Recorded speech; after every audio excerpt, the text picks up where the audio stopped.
કૃષ્ણ. હું મારા ચેનલમાં તમારું સ્વાગત કરું છું. આજે આપણે બનાવવા જઈ રહ્યા છે જીરા રાઈસ દાળ ફ્રાય મારી સ્ટાઇલમાં. તો દાળ ફ્રાય જીરા રાઈસ માટે જે સામગ્રી જોશે એ બધી આ રહી. જો આ મેં ચોખા લીધા છે રાઈસ માટે. આ એક વાડકી તુવેરની દાળ છે, અડધી વાડકી ચણાની દાળ છે, તેનાથી અડધી મસૂરની દાળ છે અને તેનાથી અડધી એ છે મગની દાળ, અને આ આદુ લસણ છે અને બીજા આપણા રૂટિન મસાલા છે. તો આ 4 દાળને મેં પલાળી દીધી છે અડધો કલાક પહેલા. અને આ ડુંગળી લસણ ને આ ટામેટા આટલું જોશે આપણને. આપણે આ દાળને ધોઈ કાઢીશું.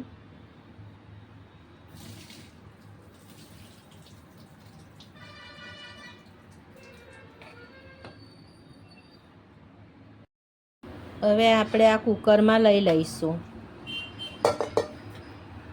હવે છે ને આપણે કુકરમાં ડાયરેક્ટ લઈને આપણે 3 ગ્લાસ પાણી નાખીશું અને બાફા મૂકી દઈશું. એમાં મીઠું નાખીને 3 ગ્લાસ પાણી નાખવાનું છે એમાં, અને મીઠું નાખીને બાફા મૂકી દઈશું.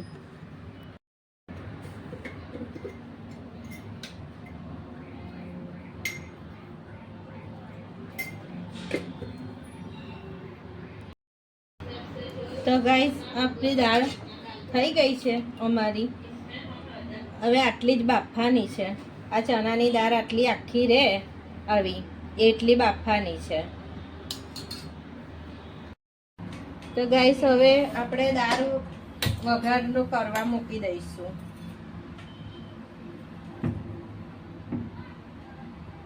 એમાં 2 ચમચા તેલ નાખીશું આપણે. એમાં સૂકા લાલ મરચા,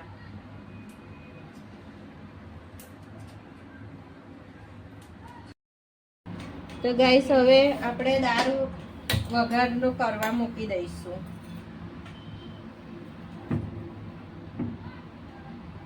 એમાં 2 ચમચા તેલ નાખીશું આપણે.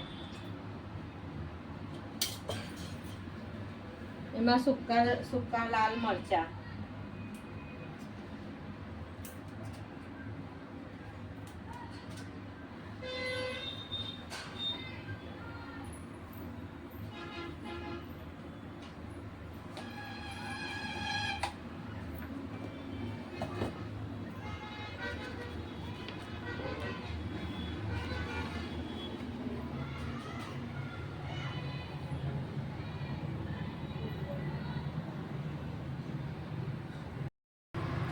હવે મરચા થઈ જાય એટલે આપણે જીરું નાખીશું.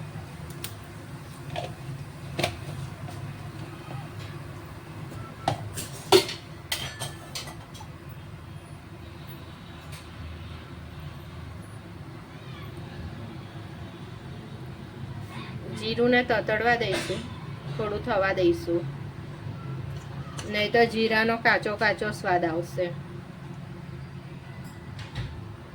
જીરું થઈ જાય એટલે એમાં ડુંગળી નાખીશું આપણે.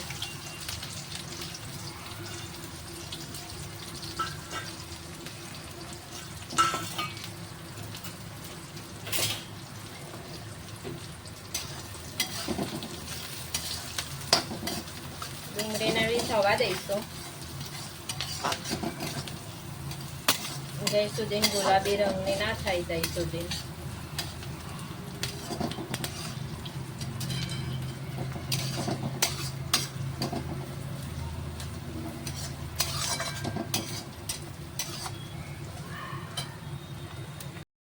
હવે આપણી ડુંગળી થઈ ગઈ છે. હવે આપણે ટામેટા નાખીશું એમાં.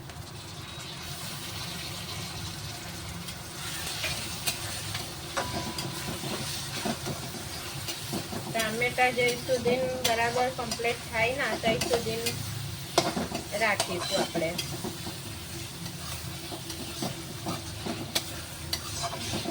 ટામેટા નરમ થઈ જાય ત્યાં સુધી.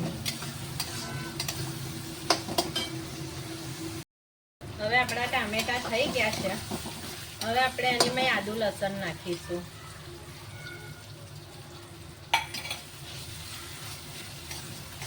આદુ લસણ શેકાવતા વાર નહીં લાગે, એ તો ફટાફટ શેકાઈ જશે. એટલે આપણે તૈયારીમાં થોડું બરવા નહીં દેવાનું એને.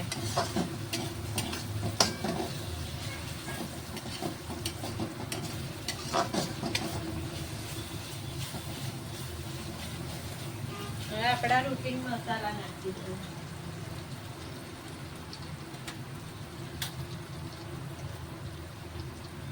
આ 5 ચમચી હળદર પાવડર, 2 ચમચી ધાણા જીરું,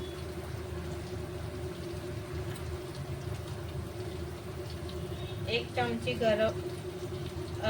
લાલ મરચ, 2 ચમચી લાલ મરચું ને થોડોક ગરમ મસાલો નાખીશું. દાળમાં ગરમ મસાલો સ્વાદ સારો આવશે. આપણે સંભાર મસાલો નાખીએ છીએ તો કેવો સ્વાદ આવે છે, એવો સરસ સ્વાદ આવશે દાળમાં ગરમ મસાલાનો. તમે બનાવજો અને મને કમેન્ટ કરજો તમને કેવું લાગે છે. વિડીયો ગમે તો લાઈક કરજો અને અમારી ચેનલને સબસ્ક્રાઈબ કરજો.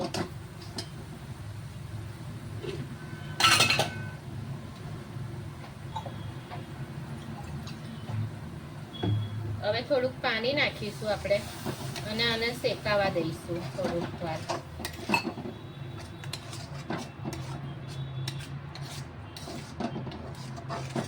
જ્યાં સુધી એનું તેલ છૂટું ના પડે.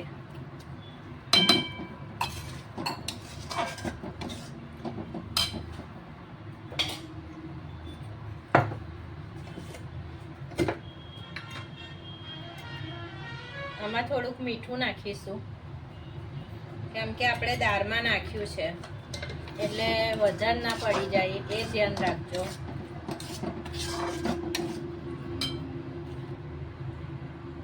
તમે જોઈ શકો છો આપણું તેલ છૂટું પડવા માંડ્યું છે એટલે આપણે દાળ નાખી દઈશું આમાં. મોસ્ટ ઓફલી બધા દાળ ફ્રાય જીરા રાઈસમાં 2 જ દાળ વાપરતા હોય છે. મેં 4 દાળ વાપરી છે. મારા ઘરમાં બધાને આવી ભાવે છે.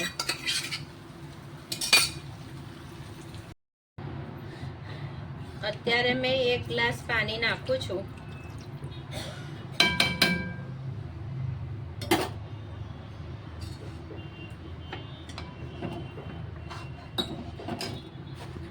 દાળ ઉકળી ગઈ છે. દાળને ઉકળવા દઈશું થોડી વાર, કેમ કે જેટલી દાળ ઉકળશે એટલી ખાવામાં ટેસ્ટ લાગશે, એટલી જ ખાવામાં ટેસ્ટી લાગશે. દાળ ઉકળી ગઈ છે.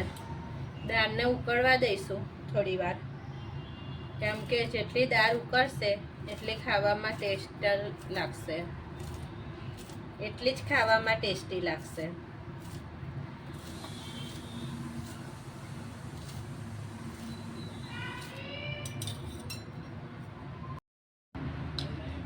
હવે આ લસણ ને ધાણા, લીલું લસણ ને ધાણા લીલા, હમણાં શિયાળામાં સારું લસણ આવે છે તો તમે નાખજો તો સ્વાદ સરસ આવશે.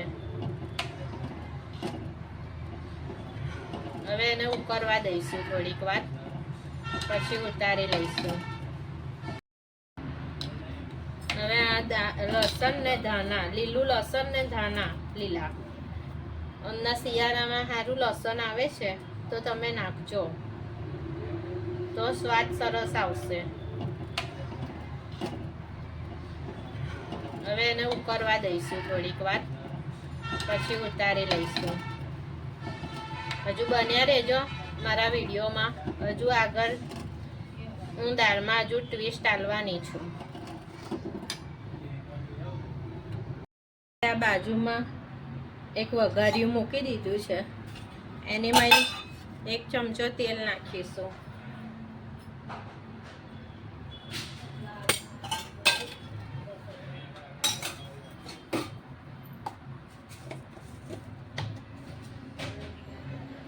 અને થોડુંક જીરું નાખીશું.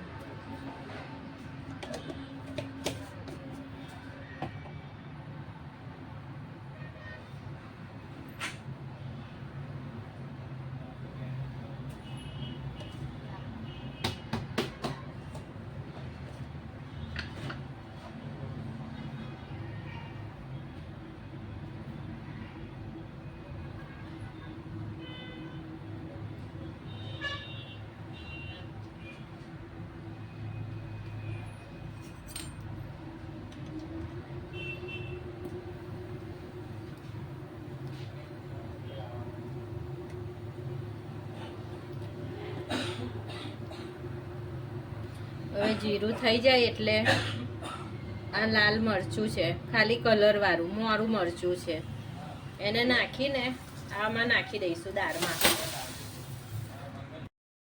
જો હવે હોટલ જેવી દાળ લાગે છે ને, તડકો નાખ્યો દાળમાં, હવે હોટલ જેવી દાળ દેખાય છે. આ ચોખા ધોઈને પલાળી દઈશું આપણે. હવે આપણે એનીમાં ઘી નાખીશું.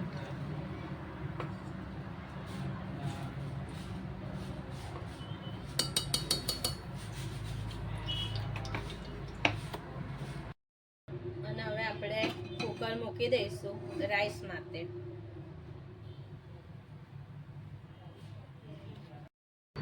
હવે આ એક તજ પત્તું છે, 2 લવિંગ, એક નાનો તજનો ટુકડો, 2 ઇલાયચી,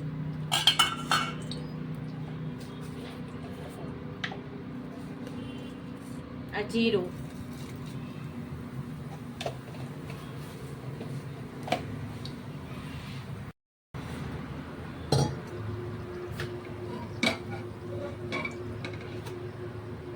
જીરું થાય એટલે પાણી નાખવાનું. જીરુંને લાલ થવા દેજો થોડું.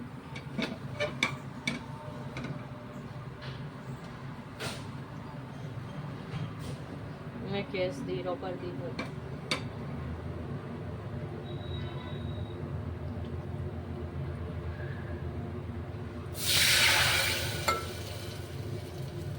હવે મેં 3 કપ ચોખા લીધા છે, તો 3 ગ્લાસ જ પાણી નાખીશું આપણે.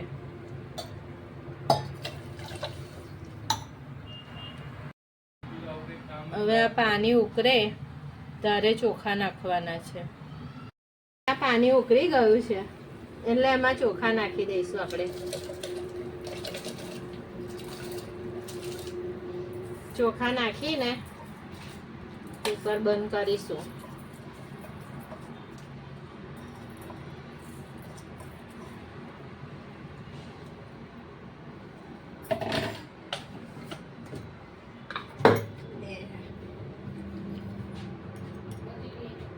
એમાં 1 ચમચી મીઠું નાખીશું.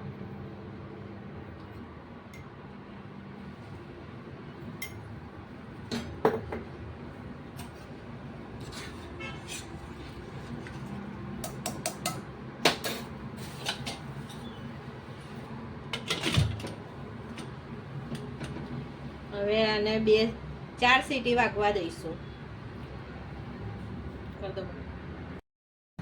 હવે આપણી આ 4 સીટી થઈ ગઈ છે.